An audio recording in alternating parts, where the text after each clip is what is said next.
Welcome to you all on our channel Euclid Mathematics. We have started lecture series on JEE Mains Advanced, MHT CET and other competitive exam too. So without further ado, let's get directly dive into our today's lecture. We are going to learn one of the previous year question from MHT CET Mathematics. So let's get started our today's example. Here in our question number 29, we have given the question which is completely based on a probability distribution chapter. So in our question we have given a die is a roll. So I know that you all are familiar with the die. So die is having total 6 sides and one side contain one number, so total 6 sides contain 6 number. And our question it is given a die is a roll, and if x denotes the number of a positive divisor of outcomes. So what x denotes? The number of a positive divisor of a outcome when we die roll. Then we want the range of the random variable x. That means we want the value for x when we roll that die, and when we divide that roll die number and we get the positive outcome. So here in our option, first we have given 1 2 3, second option 1 2 3 4, 1 2 3 4 5 6, and last option 1 3 5. So we have to figure it out which one of the option is correct within our 4 option. Let's get started our today's solution. I will explain to you all in detail the solution of our question. Here in our question we have given a die is a roll. So when we roll die, obviously we will get the possible outcome as a one side only. So if we roll die at once, we'll get the possible outcome 1, or if we roll die at another time, we'll get the 2. So if we roll the die at n time, we have possible outcomes from this set only 1 2 3 4 5 6. So only these possible outcomes are possible when we roll the die. And what we want in our example, we want our claim is here, we want the number of positive divisor of outcome. So we want the positive divisor from our outcome. So we got the outcome here. So the positive divisor of outcome means the number which divides these numbers. Divides means whether it is a fractional, non-fractional, doesn't matter here. We do not have another condition, but we have the only condition, we want the positive divisor. So that number can be anything, anything but only positive, which is a non-zero. So we can divide 1 by 1 to n number, 1 2 3 4 5 6 7, n number can be divided by 1 to 1.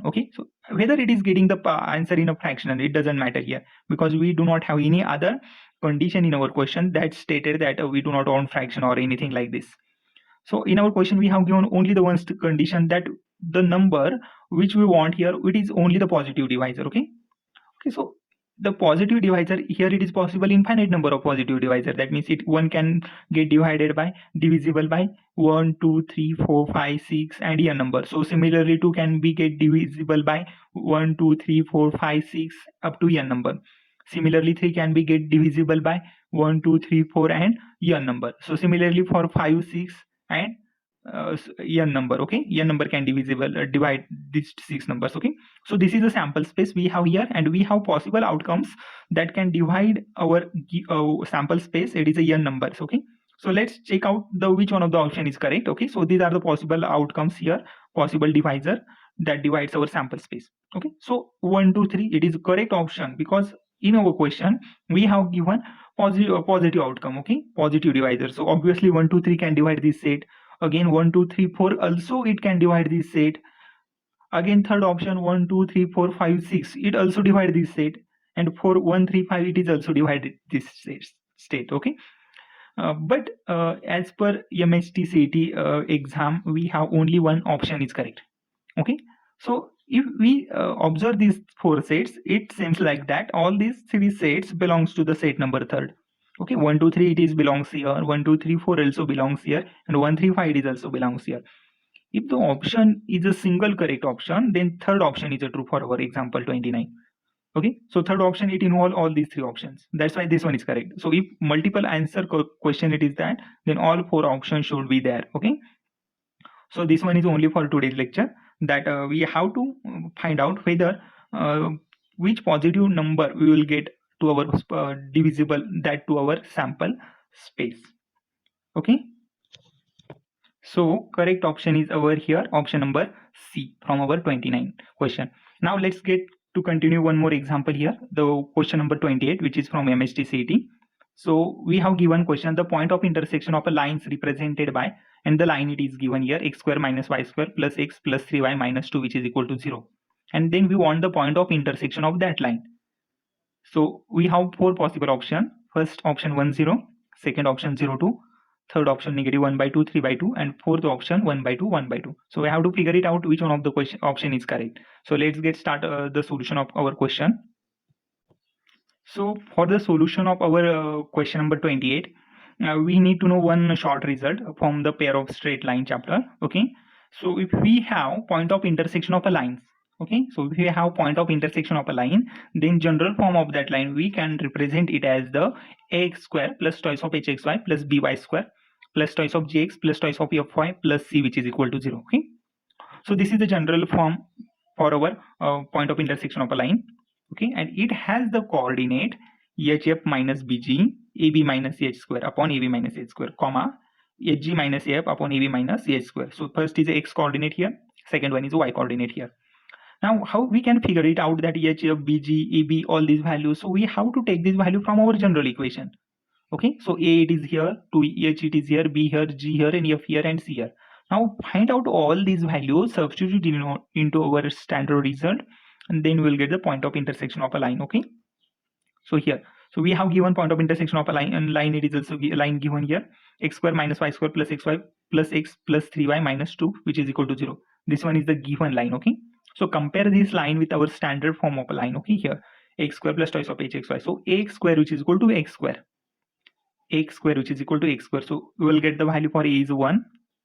Again y square twice of hxy, it is not there. Okay, so by square plus by square is equal to negative y square, so b which is equal to negative 1.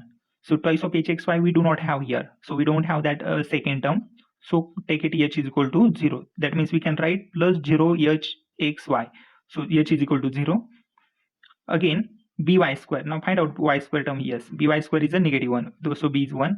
Again twice of gx which is equal to x, so g which is equal to twice of g which is equal to 1, so then g will get the 1 by 2. Okay, this is just comparison between these two general form and our given equation of line. Okay, so we'll get the value for a, b, h, g, f and c. Okay, so plus c which is equal to negative 2, that means c which is equal to negative of 2.